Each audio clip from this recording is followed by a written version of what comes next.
let's talk about how you actually close a sale. We'll talk later about how you get people to you. The sales process is an exchange of value.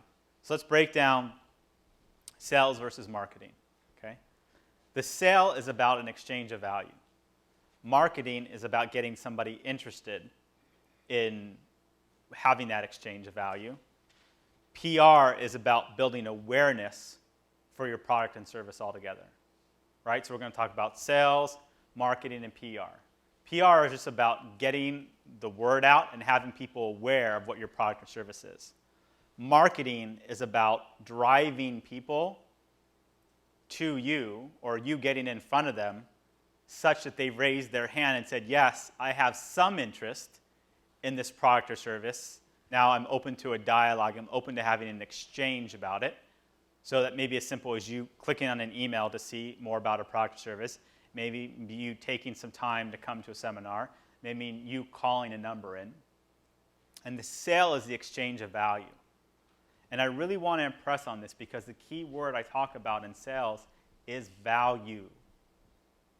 And because so many people do it so wrong, we've all been taught to think that sales is a bad thing. Let me just ask you, when you hear the word, I'm a salesperson, do you think this is somebody that I want to talk to or somebody that I want to stay away from? You want to stay away from them because what are they going to do? They're going to try and what does it mean to try to sell you? They're going to try to, what are they going to try to do? They're going to try to take your money. It's my money. It's not your money. It's my money. It's in my pocket. I earned it. I made it. You can't have my money. And I know what you're going to do. You're going to try to take my money, and you're going to try to give me this shitty, stupid thing back in return that I don't want. And why do we think that somebody's going to give us some shitty, stupid thing? Think about it. Why? Why is our first impression that we're going to get something that we don't want?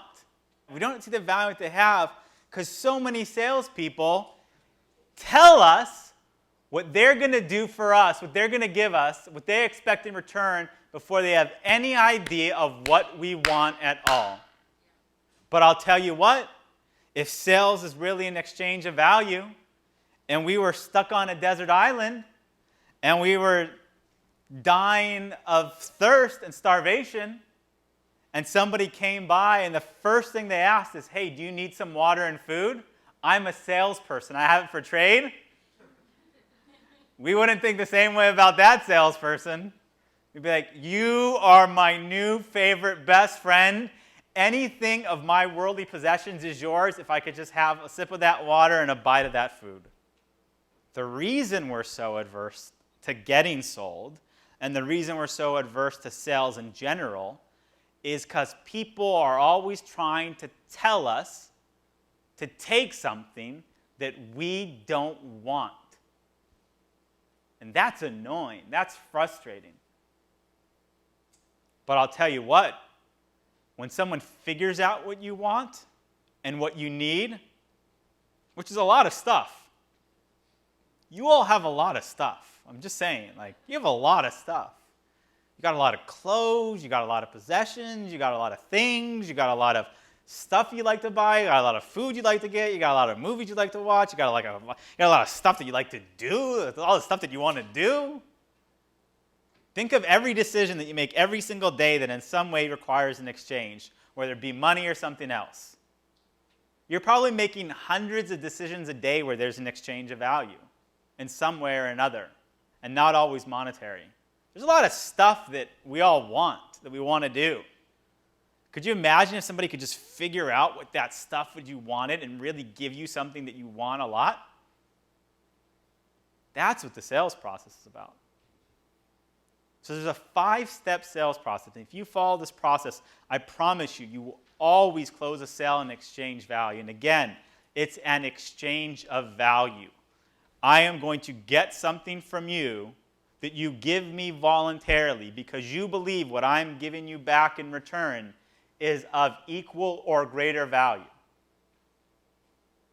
We made a sale today. Think about the sale that brought you here today. I didn't ask for any of your money, but if you ask me, I asked for something that's a lot more valuable. I asked for an entire day of your life. Think about that for a second. Let's just think about this. And if afterwards you want to get up and leave, so be it. I will shot myself in the foot. But let's say just take it out of this. Let's say something completely different. Let's say I'm your friend, we've known each other for a while, and I needed help moving. And I said, we've got two options here. Option A is you can give me $50 and I can go find somebody to help me move for the day, which I'm fine with. And option B is that you have to help me move for the day. Maybe you all are much better people than I am, but I'm pretty sure I'm giving that person the $50 and I'm keeping my day to myself. Like, we'll all get a chance to make lots of $50 in our lifetimes, but a full day is pretty limited. We're going to have a couple thousand of these, and then they're done. It's a day. So we made an exchange of value. We made an exchange of value where you're giving me a day out of your life. That's a big deal, and that means a lot to me, and I take it very seriously. And in return, what I'm going to do is I'm going to give you as much value as I possibly can, so that every single day after this, your likelihood of creating a business successfully goes up exponentially. That's the deal that I made with myself. The deal I made implicitly with all of you is that you give me a day-to-day, and I'm going to make sure that going forward, you have a much better chance of starting a business successfully. And that perceived value, maybe some of you knew me and heard me speak before, but a lot of you haven't. The perception of that value was enough to get you to want to come here today and exchange your day of time for what I have to give in return. That's a sale. That's an exchange of value. And whether it's done with money, cash, a credit card, time, it's all about an exchange of value. So the 5-step sales process is the following. 1, to gain interest. 2, to establish credibility. 3, to establish need. 4, to offer a solution. And 5, to have a system for an easy transaction. We'll go over these again. Number 1, gain interest. Number 2, establish credibility. Number 3, establish need. Number 4, offer a solution. Number 5, have a system for an easy transaction. Let's start off with number 1. Why do we care about gaining interest? What's important about that? Why do we need somebody's interest? Well, if they're not interested, we have no chance in explaining why there should be an exchange of value. What are we all most interested in? Ourselves. We are all most interested in ourselves. You know why I don't get nervous when I speak in public? It's uniformly rated one of the top things that people are most scared of. I literally read that people would rather be trapped in a room filled with snakes than to have to speak in public. It's insane. It's crazy. None of you are going to bite me with venom, are you? I mean, unless that's an actual possibility that you're going to bite me and it's poisonous. The reason I don't get nervous when I speak in public is because I know none of you actually care about me, nor should you. Right? The speaker's looking up here, and they're often thinking to themselves, God, there's these 400 pair of eyes on me, and they're judging me and thinking about what I say and what I'm doing, and this is kind of nerve-wracking, and what if I say something wrong or if I'm quiet too long? But none of you are thinking of that. You know what you're thinking of? How do I get customers for my business? How do I raise money? What is the next thing I need to do? You're thinking about your own situation of health, love, and money, and most likely money, because what brought you here today is how to start a successful business. That's what you all are thinking about. So I don't get nervous because I know you're not thinking about me. You're thinking about you. So my goal is to talk to you about you and the things that you care about. That's how you gain interest. You talk to somebody about them. Like, if I wasn't the speaker here, if I was just someone sitting here and I walked up to you and I saw you working and I either gave you a compliment about yourself or the first thing I said is, hey, you know that question that you asked about equity? I thought that was really smart, and I had that same question too. I'm really glad you asked it. How would you go, really? You're a really nice guy. What was your name? Oh, your name's Jason? Nice to meet you. That would instantly be our first reaction. Just a simple compliment. That person listened to what I said, cared about it, and gave me positive feedback for it. If you want to gain somebody's interest, talk to them about them. If I'm at a professional mixer, if I'm having a conversation, if I'm trying to set up a sale for an exchange of value, I never start talking about myself. I always start talking about the other person, and I pretty much know they're going to be thinking about one of three things. What's their health like? What's their family and love life like? What's the situation of money and business like? And you all know that everyone here is thinking about one thing in particular that brought you all here today. When you learn to talk to people about them, you're always going to have their captive interest and attention. Number 2, establish credibility. We have credibility because of things we've done, right? I'm standing up here, I'm telling you that I started this internet company, I got this. Like, all right, Jason's got credibility. But whether I had ever pulled out Docstoc, whether I ever told you that I started a company that makes millions of dollars, whether I ever told you that I started multiple businesses, just by the way that I'm presenting myself with a confidence and with a clarity I have in how I speak, I'd have credibility as well too. You have credibility because of what you've done in the past, which means you've got to let somebody know that. But only after you've established interest. I didn't get up here in the beginning of the seminar and go on and on and on about all the things that I accomplished, did I?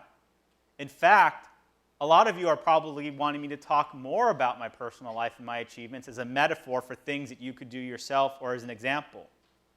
I would much rather do that, where you're wanting to know more about me and figuring out what I've accomplished and haven't, than be talking about myself so much that it becomes unrelatable to you whatsoever. I have credibility because of the things that I've accomplished in the past, but I also have credibility because of my willingness to want to help you, because of my transparency, because of my genuineness, because of the fact that I'm here dedicating a day out of my life to make sure all of you are successful, because I'm prepared and I speak clearly, and you know that you can trust and rely on the things that I'm saying. These are all things that build credibility. So as an entrepreneur, you don't only have to rely on the things you've achieved in the past, you can rely on your certainty going forward. I'm going to take a moment, I'm going to talk about this for a second, but I'm going to go into this more at the end. It's one of the key principles. But there is nothing in this world and in business that is more compelling and motivating than certainty.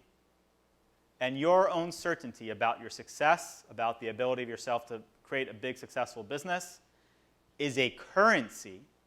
It's a currency, like money, that you can use to exchange for value and get people to do things.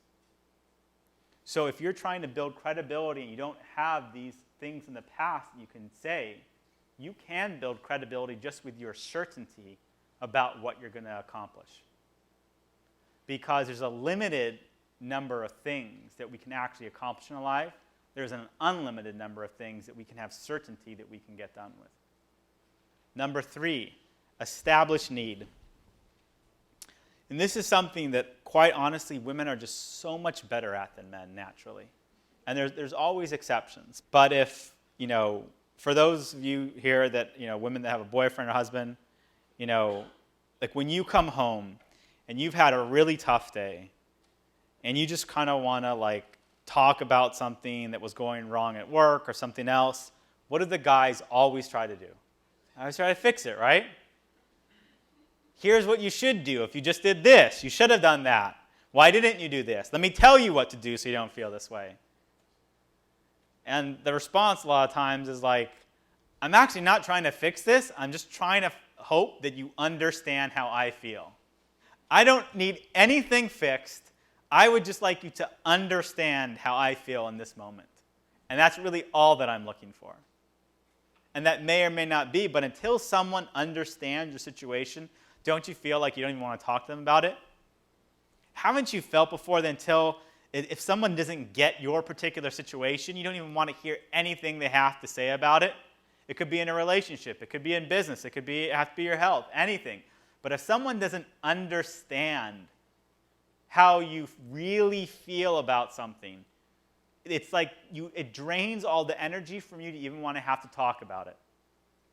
I had this feeling all the time that if someone can't really understand where I'm coming from, I don't even have any desire to want to talk about it. The energy it takes me to open up my mouth and make noises coming out isn't worth it if I don't think that someone can understand where I'm coming from. I feel like I am understood, and you all feel like you're understood, when somebody simply says back to you what you've said to them. So years ago, I used to do crisis hotline for teenagers that were suicidal. It was called Teen Line. It was done here in Southern California.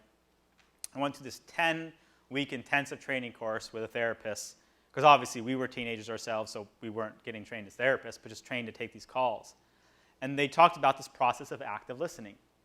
And one thing we were never allowed to do was ever give advice, ever.